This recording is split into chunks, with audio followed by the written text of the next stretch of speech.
Welcome on into OneSoccer.ca. Annie Petrillo, Gareth Wheeler with you. Some exciting news when it comes to stadiums and soccer. We're hearing about an 8,000-seat soccer-specific stadium, a 38,000 square foot training facility that would be on the Woodbine Entertainment Grounds. So to talk a little bit more about that, let's welcome on in Jim Lawson, CEO, Woodbine Entertainment. Jim, this is very exciting for a lot of people, obviously, who love the game and want to see the game grow and want to see more facilities dedicated to the game. What propelled Woodbine Entertainment to get involved?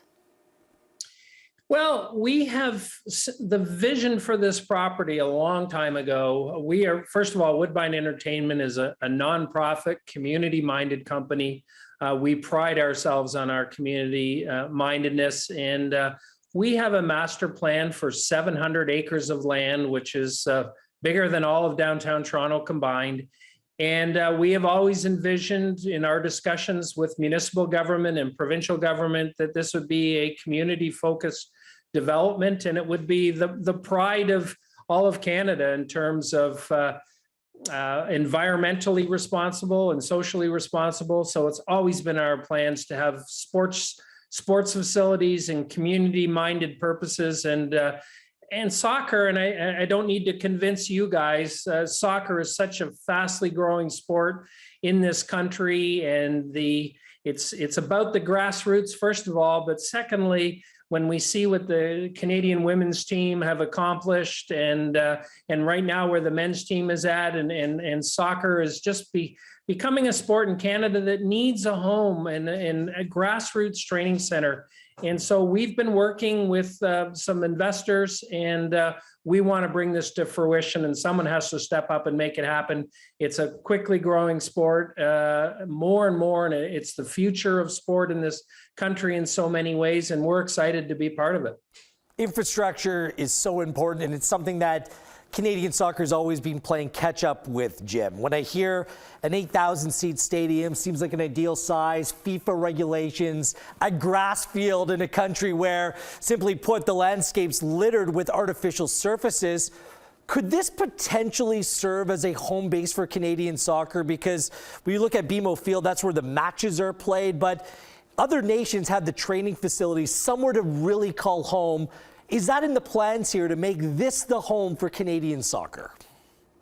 Well, we hope it is. I mean, I think if you're going to have the evolution and the growth of this sport the way that we've experienced in Canada, you do need a training center and a center of excellence. So we have approached Canada Soccer. We are very much looking forward to them now that this is really crystallized in terms of investment and a designation on our property for this type of facility. So I think it's an ideal home for that sort of thing, and it's something that we will be pursuing, and we're looking forward to those discussions. And we've got levels of government between Mayor Tory and Premier Ford and Kirsty Duncan federally that are aware of this. And I can say that those people are especially cognizant of community mindedness, first of all, but secondly, the value of sport. I think all three of those individuals are, I expect, will be very supportive of this type of initiative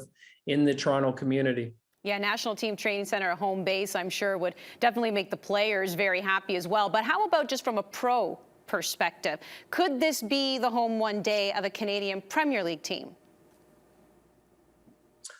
It certainly could be. I think that that is definitely in the plans with the likely involvement of Green Park and the Baldessera family. So that's exciting. But I can tell you, right at the top of everyone's lips right now, Andy, is a home for women's soccer and potentially a domestic professional women's team and outbranching from this center. And I think that's all something we as Canadians would be very proud of if we could develop a professional women's league. And that's been very much part of the discussions that we've been having. Yeah, took the words right out of my mouth. That was going to be my follow-up, a CPL team, and then, of course, a women's team. Yeah, and I just wonder in terms of timelines as well, Jim. I mean, Toronto looking to be a host city for the 2026 World Cup. How quickly can a project of this magnitude come together? Well, we have the zoning for it. It's in a particular portion of the property that has gone through city approvals. There's certainly infrastructure work to be doing, which is the first step in building permits, and that, as you might expect, takes a while.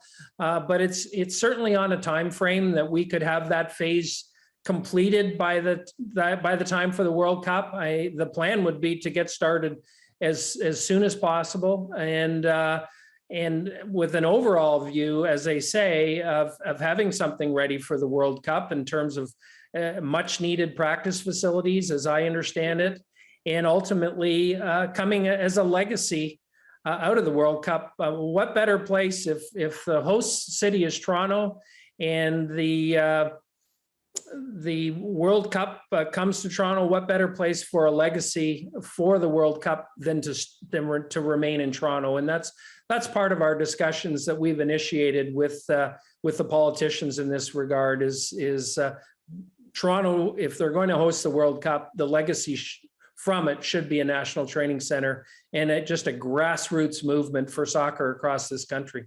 So we know that would be wonderful as an end date, 2026, but I don't know if this is just maybe a little bit more speculation, Jim, but what's the earliest maybe that you're even hopeful we could see shovels in the ground?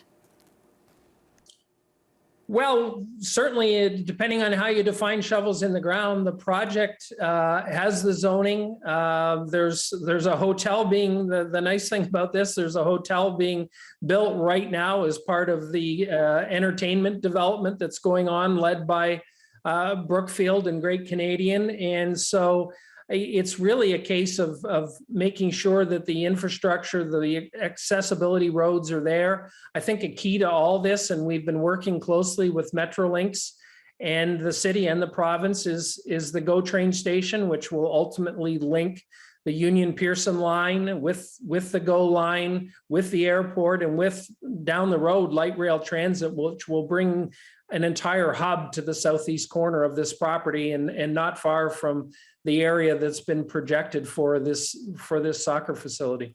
Three of my favorite things: the horses, the casino, and now soccer. Like, I might need to move in somewhere in that hotel. Well, when Jim. you said hotel, I got excited about soccer, restaurants, and spa. Sure. There you go. There you go. That's what Works gets me well. excited. Jim, throw in a water park and we're all there with our floaty devices as well. This all sounds to do first. This is very exciting news. We were all very excited when we heard about it, and we appreciate you coming on as well to shed a little bit more light. Thank you very much, Jim. Great. I'm very excited, and thank you for having me on, guys. Nice to talk to you today. Jim Lawson, CEO, Woodbine Entertainment, here on OneSoccer.ca.